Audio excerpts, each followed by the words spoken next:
65. KD has 55. 50-point games. LeBron has 12. KD has 6. Twice as many. Now, when it comes to rebounds and assists, we know it's not even comparable. Kevin Durant has never averaged 6 assists a game. LeBron James has averaged 6 assists for 17 straight seasons. So when it comes to rebounding assists, it's not even close. It's off the chart. Defense, stop. Stop playing with me, Skip. You know defense is not even comparable. LeBron James is a 5-time first-team all-defensive player. 1 time on the second team. Kevin Durant has never made first or second team. So when, as a combination, no question about it, LeBron is the better player. LeBron is the better player than KD. Now, that's not to say, see, sometimes, Skip, when you say somebody is better, Skip, I like apples. It's my favorite fruit. That don't mean I hate oranges or peaches. That just means I like apples better. I'm not saying KD's a bum, but I believe LeBron James is a better total player than Kevin Durant. He can do more things than Kevin Durant. So, and his point about making the team better, making players better, that's not what KD is. KD is not, doesn't handle the ball. Guys that handle the ball a lot, that's their job to make guys better. That's not what KD does. KD is not handle the ball. He doesn't get you.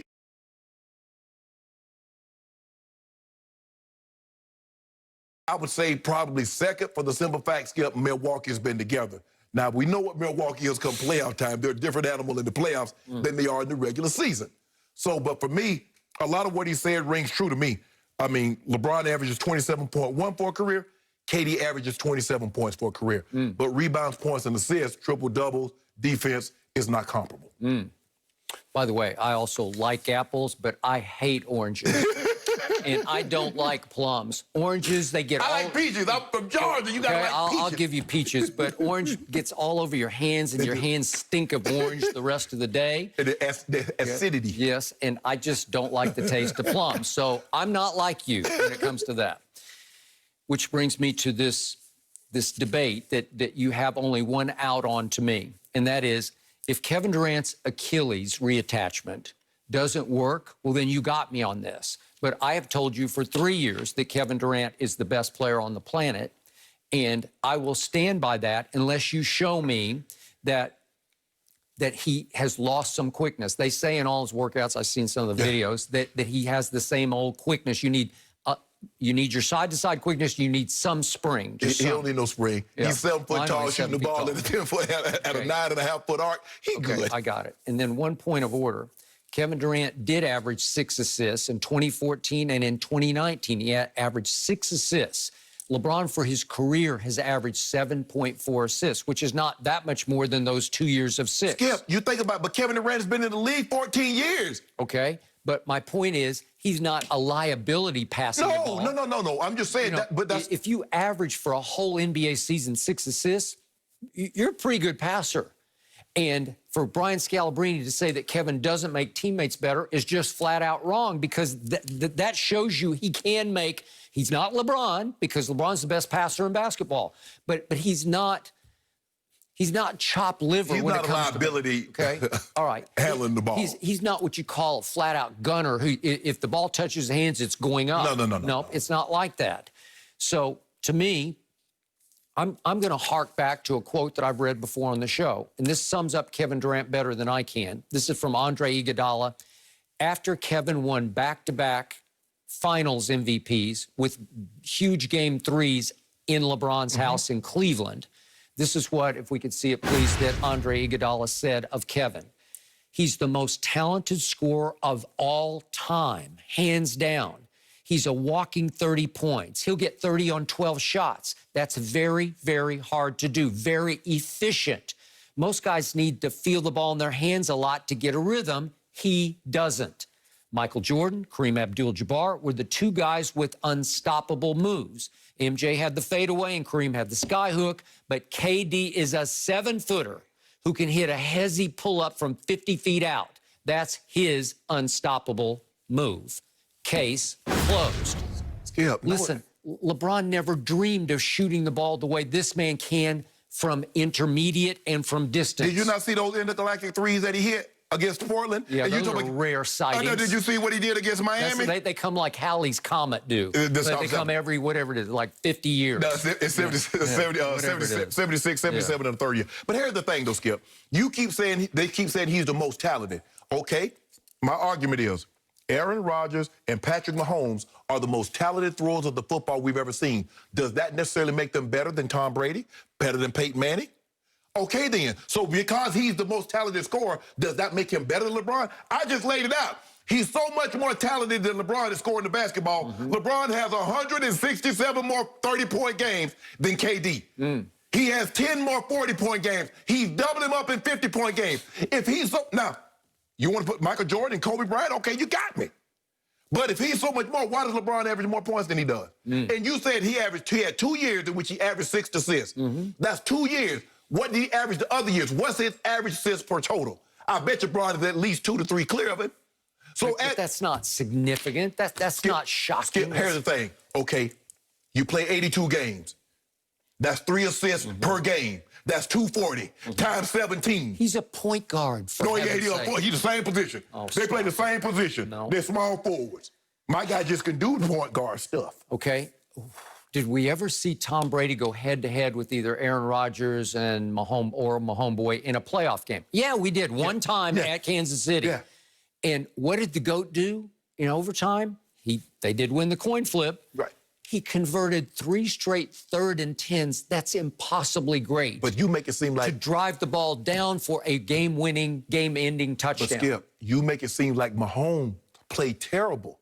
You look at the games that... He didn't play well in the first half. He got it going in the second half. Skip, your guy played terrible in the first half because you threw 2 picks. Remember, he threw that pick in the end zone? Reggie Ragland picked it. Okay, but KD did what he did. But you make it seem... You do realize LeBron averaged a triple-double in a finals loss. You do realize. And then follow that up with a 37, average almost 36 points a game in a sweep. So you make it seem like you said, you make it seem like he was fettuccine, like LeBron was fettuccine.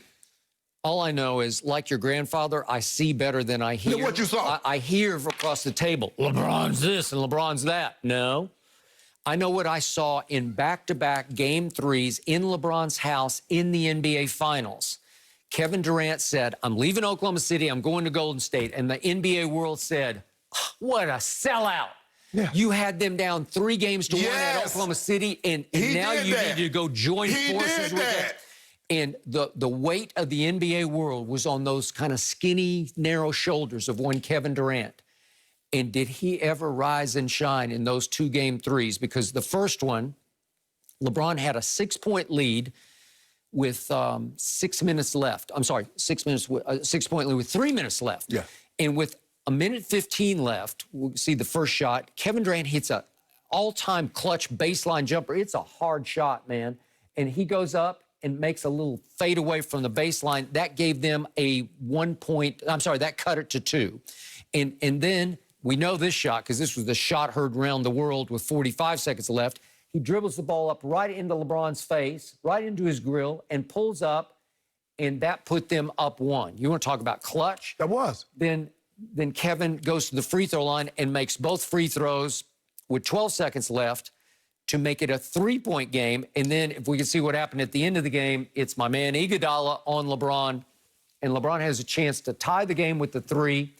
And here he tries to go up, and Iggy knocks the ball out of his hands. The same thing that Pat Bev did on Christmas. It was, except this one came down in LeBron's hands, and he was standing, obviously, with the foot out of bounds, and that was game over, okay? But, Skip, I'm not debating that.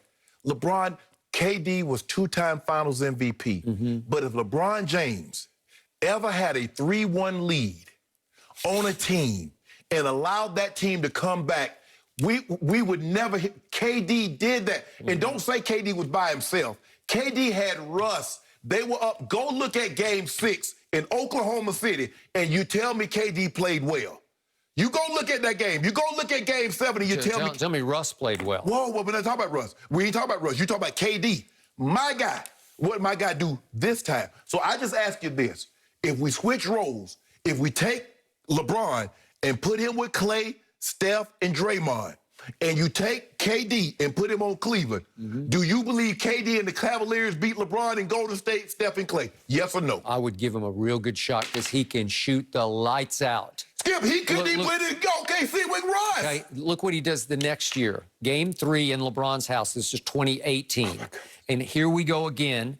And this was with 4:10 left. He hits a 14-foot shot to put them up 1 point. They're trailing in the fourth quarter. Here it is.